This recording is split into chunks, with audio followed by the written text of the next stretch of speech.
भूतिया मंजर के श्रोताओं, रात का सन्नाटा छा गया है। आज की कहानी उन लोगों के लिए है जिनके रोंगटे खड़े होना पसंद करते हैं। ये कहानी है मेरे मामा राजू की, जो एक साधारण सी यात्रा के दौरान एक भयानक सच सामने आने पर मजबूर हो गए, अदृश्य से मदद का हाथ बढ़ाने के लिए। एक रात शादी की धूमधाम के बीच मामा राजू बारात लेकर निकले। रास्ते में एक अजनबी सफर में शामिल हुआ, जिसने मामा की जिंदगी को हमेशा के लिए बदल कर रख दिया। बस में सन्नाटा था, तभी अचानक अजीबोगरीब घटनाएं होने लगीं। सिसकियां, ठंडी हवाएं और वो खौफनाक चेहरा। क्या उस सफेद कपड़े पहने हुए आदमी की आत्मा थी? क्या उसका कोई अधूरा काम था? जानिए कैसे मामा राजू ने एक भूत की आत्मा को शांति दिलाई, सिर्फ भूतिया मंजर पर। मेरे मामा राजू एक साधारण आदमी थे। वह एक छोटे से गांव में रहते थे और खेती करते थे। उनकी बेटी रिया की शादी होने वाली थी। शादी गांव के ही एक दूसरे परिवार में थी। शादी का उत्सव पूरे गांव में धूमधाम से मनाया जा रहा था। रिया के मामा, चाचा और अन्य रिश्तेदार भी शादी में शामिल होने के लिए गांव आए हुए थे।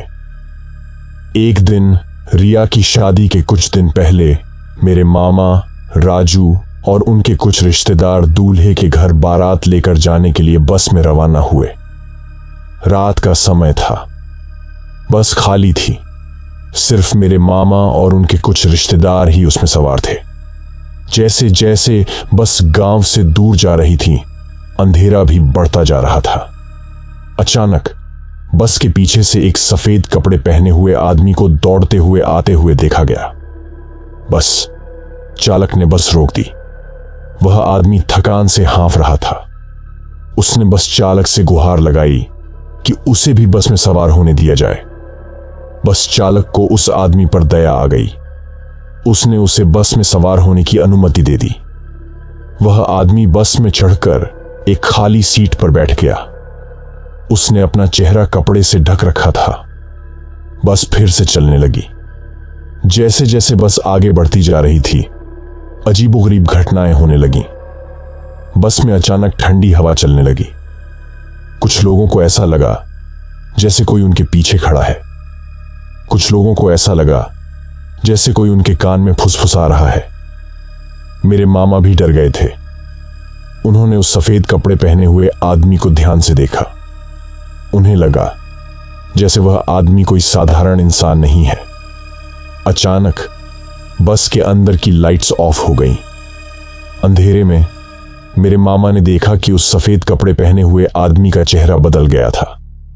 उसके चेहरे पर खून के धब्बे थे और उसकी आंखें लाल हो गई थीं। मेरे मामा चिल्ला पड़े। उन्होंने बस चालक से कहा कि तुरंत बस रोक दे। बस चालक ने बस रोक दी। जैसे ही बस रुकी, वह सफेद कपड़े पहने हुए आदमी गायब हो गया। बस में सवार सभी लोग डर के मारे कांप रहे थे। कुछ देर बाद लाइट्स वापस आ गई। मेरे मामा और उनके रिश्तेदारों ने एक दूसरे को देखा। उन्हें पता था कि उन्होंने जो कुछ भी देखा था वह सच था। उन्होंने बस चालक से पूछा कि वह सफेद कपड़े पहने हुए आदमी कौन था। बस चालक ने बताया कि वह आदमी कुछ दिनों पहले एक सड़क दुर्घटना में मर गया था। उसकी आत्मा अब भी इस दुनिया में भटक रही है। बस चालक की बात सुनकर मेरे मामा और उनके रिश्तेदारों के होश उड़ गए। उनकी रीढ़ की हड्डी में सिहरन दौड़ गई। कुछ देर तक बस में सन्नाटा छाया रहा। हर कोई अपने अपने ख्यालों में खोया हुआ था। रात का कालापन और उस भयानक सफेद कपड़े वाले आदमी का खौफनाक चेहरा उनके दिमाग में घूम रहा था। अचानक बस के अंदर से एक अजीब सी आवाज आने लगी। यह धीमी सी सिसकियों जैसी आवाज थी। आवाज इतनी कम थी कि कुछ लोगों को सुनाई नहीं दी, लेकिन मेरे मामा को साफ सुनाई दे रही थी। वह आवाज बस के पिछले हिस्से से आ रही थी। मेरे मामा को लगा जैसे वह भूत उनसे कुछ कहना चाहता है। उनका दिल जोर से धड़कने लगा। उन्हें बहुत डर लगा, लेकिन वह यह जानने के लिए जिज्ञासावश हो उठे कि आखिर वह भूत उनसे क्या कहना चाहता है।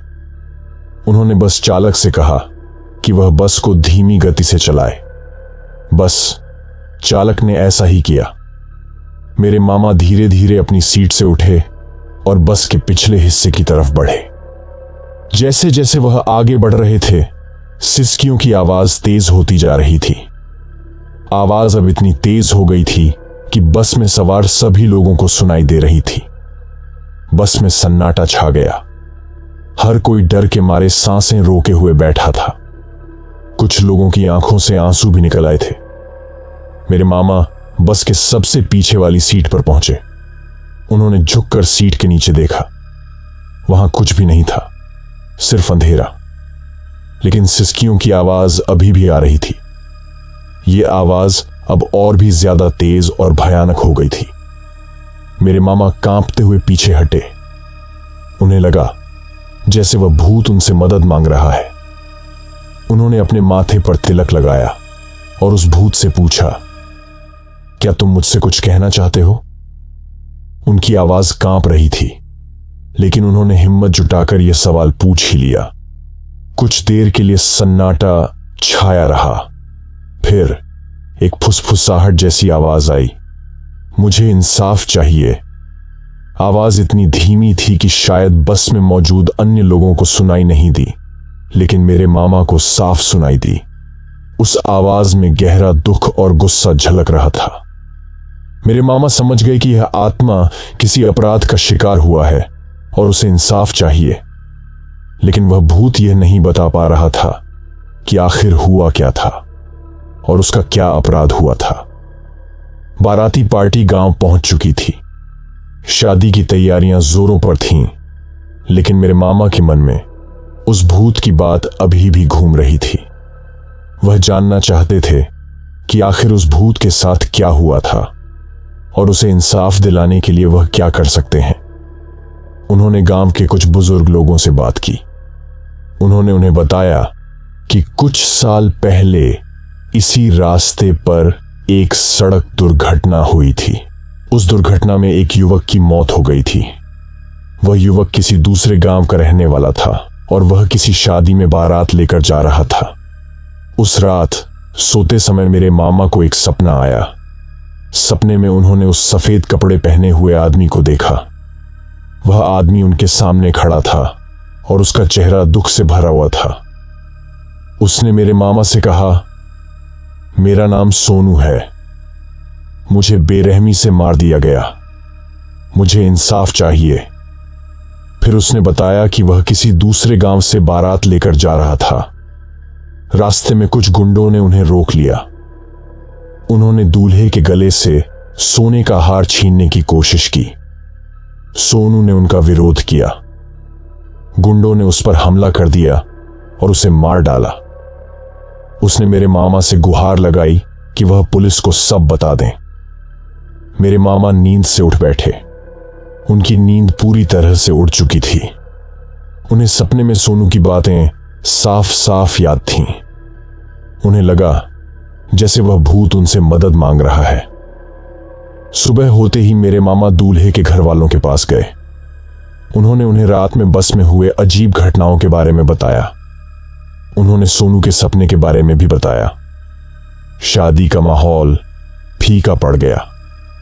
दूल्हे के घर वालों ने भी मेरे मामा की बातों को गंभीरता से लिया। उन्होंने पुलिस को इस बारे में सूचित किया। पुलिस मौके पर पहुंची और जांच शुरू कर दी। उन्होंने कुछ साल पहले हुई उस सड़क दुर्घटना के बारे में भी पता लगाया। पुलिस को शक हुआ कि शायद मेरे मामा की बातों में कुछ दम हो सकता है। उन्होंने उस सड़क दुर्घटना की फाइल निकाली और जांच शुरू कर दी। कुछ दिनों की जांच के बाद पुलिस को सोनू के मामले में कुछ सुराग मिले। उन्हें पता चला कि उस सड़क दुर्घटना के पीछे कोई साजिश थी। उन्होंने उन गुंडों को पकड़ लिया जिन्होंने सोनू को मारा था। पुलिस जांच में पता चला कि उन गुंडों ने दूल्हे के गले से सोने का हार छीनने की कोशिश की थी। जब सोनू ने उनका विरोध किया तो उन्होंने उसे मार डाला और दुर्घटना का नाटक किया। पुलिस ने उन गुंडों को गिरफ्तार कर लिया और उनके खिलाफ मामला दर्ज कर लिया। जब सोनू के हथियारों को गिरफ्तार कर लिया गया तो गांव में खुशी की लहर दौड़ गई। दूल्हे के घर वालों ने राहत की सांस ली।